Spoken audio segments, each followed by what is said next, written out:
Time for the Pulse. We're talking about cars. Turns out dads like minivans and hybrids as much as moms do. National editor Allison Pond is here with us this morning. Does this mean men are ready to trade in the flashy sports cars for the minivans? Not exactly. They're still more likely to prefer a flashy sports car, but they are just as likely as mom to want a minivan or a hybrid. In general, this research from the group IC Cars found that men are more focused on performance, whatever it is they're buying, while women are more interested in safety. Well, and I don't mind the minivan because the kids are way back there.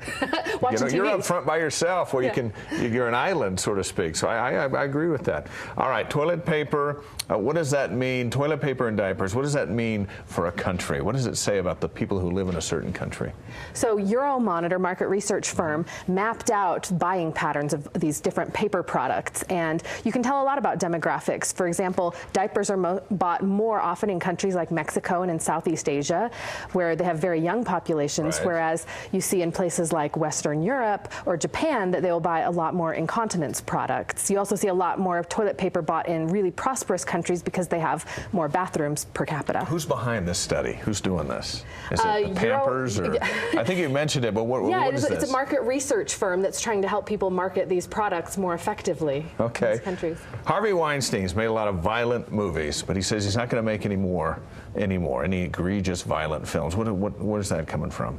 That's right. He announced that on Piers Morgan this week, and apparently, well, he'd been called a hypocrite by a lot of people because he made these violent movies, but then his stance on gun control was in favor of gun control, and he said they were right. He said, I need to look in the mirror and I need to do my part, and he pledged to create fewer of those movies. Conservatives aren't cheering as loud as they might because they don't really like his gun control stance, but that's what happened. Oh, hopefully there'll be less violent movies. That would be nice. What's coming up this week?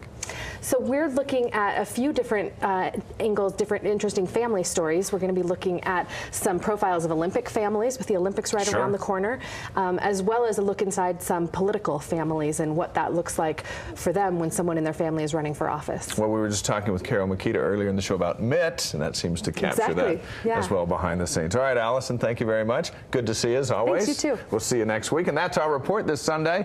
We hope to see you back here next week for the Deseret News Sunday edition. I'm Dave McCann. Enjoy the rest of your weekend.